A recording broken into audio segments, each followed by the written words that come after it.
Okay, so you're about to walk into, say, a book club meeting, right? Everyone's going on about The Wizard of Oz, and you suddenly realize the only thing you can picture are those sparkly red The shoes. ruby slippers. Yeah, where there's even in the book. Right. But hey, we've all been there, haven't we? That's why we're doing this deep dive to get back to the magic of Baum's Wonderful Wizard of Oz, the actual book, and Yeah. helping us sort out, what's Hollywood and what's actually in the story is our expert on, well, all things books. Thanks. I think what often gets lost is that The Wizard of Oz is considered like this simple kid's story. Right.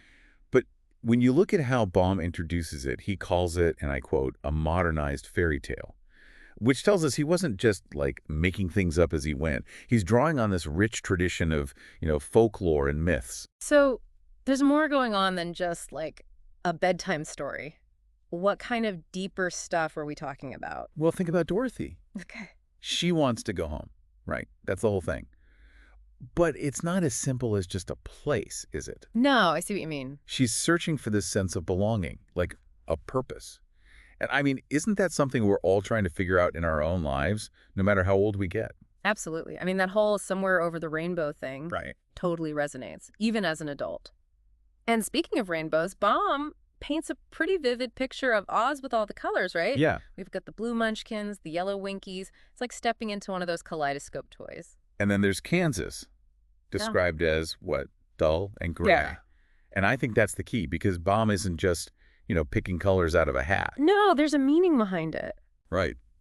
Oz is bursting with, like, pure imagination. It's this fantastical world, while Kansas is like everything's lost its sense of wonder. It almost makes you wonder, was Oz even a real place?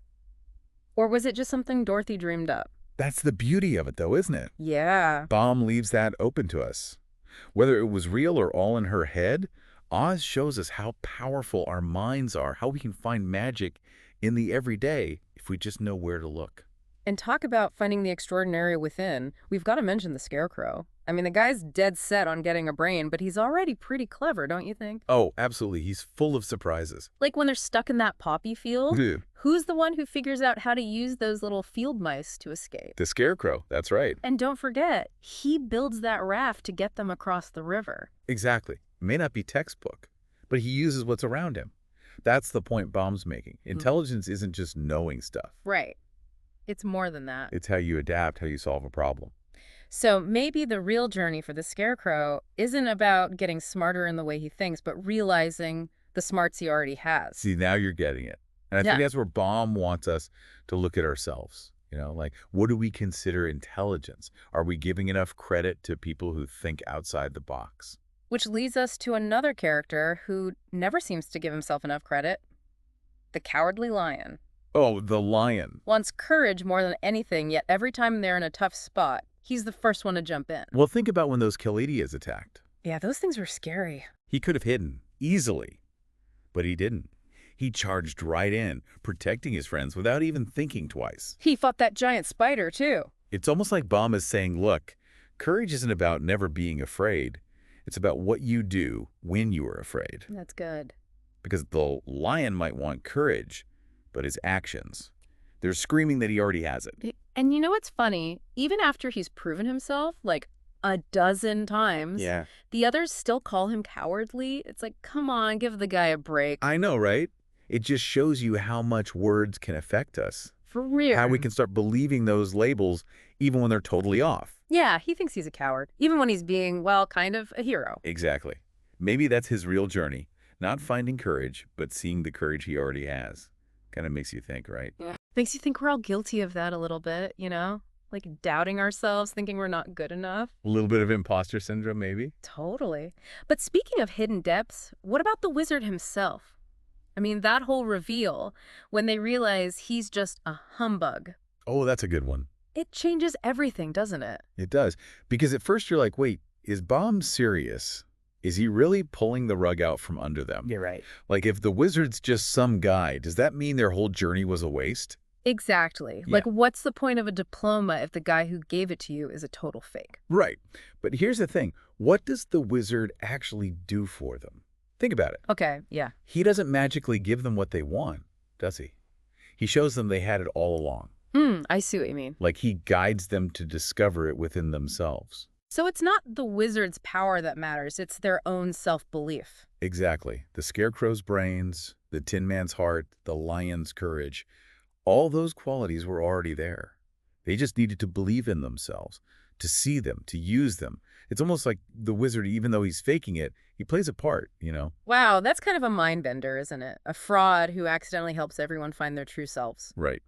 Ironic, isn't it? Totally. It reminds me of that chapter title in the book, The Dainty China Country. Oh, yeah. It's like this beautiful place, but everything's so fragile. One wrong move and it's all over. Sounds a lot like the wizard when you think about it. Right. All this power and grandeur, but underneath it all, just a regular guy. Just as messed up as the rest of us. Exactly. And it makes those little things he gives them even more interesting, right?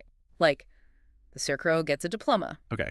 The Tin Man, that heart-shaped clock. Right, right. And the lion, a dose of liquid courage. I mean, it's all symbolic, right? Totally. Because those objects, on their own, Mm-hmm. they don't mean much of anything, but it's the belief those characters put in them. That's what unlocks something real. The Scarecrow's intelligence, the Tin Woodman's compassion, the lion's bravery, those were always there. They just needed something to make them believe. So the wizard's lies, they kind of pave the way for them to find themselves. Exactly. And it makes you wonder, what if he'd just given them what they thought they wanted right from the start? Right. Would they have learned anything or grown at all? It's like they say, the journey is the destination. Bingo. Sometimes you got to face the hard stuff, even the illusions, to figure out who you really are. And speaking of seeing through illusions, there's another character we should talk about. Someone who watches this whole thing unfold with a pretty knowing look. You mean Toto? I was just thinking about him. He's there for everything, but it's like nothing phases him. Toto's like our grounding force in all the craziness of Oz. Right. He doesn't need a makeover or some big revelation. He's just, Oh, no. he's cool with who he is. Which, when you really think about it, it's kind of the point, isn't it? He doesn't need brains or a heart or courage. He's already content. And isn't that what we're all striving for, really? Right. Contentment, being okay with ourselves and the world, even when it's full of, well, flying monkeys. Maybe Toto had it figured out all along. He's like the one sane guy in a world gone bonkers, just watching it all play out. And speaking of things that aren't always what they seem, let's go back to those chapter titles you mentioned, like Attacked by the Fighting Trees. That's a little darker than I remember Oz being. Yeah. It's not all, singing munchkins and poppy fields. What do you think Baum was going for with that stuff? Well, I think it reminds us that even in a place like Oz, there are going to be tough times. You're going to face dangers. There are consequences to every action, even in a land of magic, Right. And those fighting trees, they could be anything, right? Right. They could be the problems we face in our own lives, or even those inner struggles, the ones we all deal with when we're trying to figure ourselves out. So it's deeper than just a whimsical setting, then. Oz is more like a metaphor for life itself. You've got your good times and bad times, your moments of pure joy, and then, the times you got to fight for what you want. Exactly.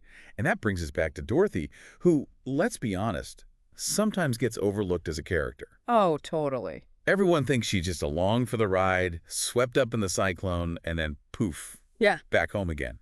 But when you really look at her, she's got this strength, this resilience, Yeah, she's the one who decides to go to the Emerald City to begin with. Exactly. And she never gives up, even when things get really scary, talking trees, flying monkeys. Yeah. She faces it all head on. And in the end, she figures out how to get home on her own, right? With a little help from her friends, of course. Yeah. But that's the thing. She discovers her own power, your own ability to make choices and change her destiny. It makes you wonder, what if those aren't just stories, What if the real magic of Oz was never about the outward stuff? What if it's about that journey we all take to face our fears, find our strengths, and, well, create our own happy endings? And that right there, that's why people are still reading this book over 100 years later. Baum tapped into something really powerful with this story, something timeless. So next time you think about The Wizard of Oz, don't just picture those ruby slippers. Remember, there's a whole lot more to discover in those pages. It's a classic for a reason, right? Absolutely. There's always something new to uncover, a deeper meaning waiting to be found. And that's what makes this book so magical.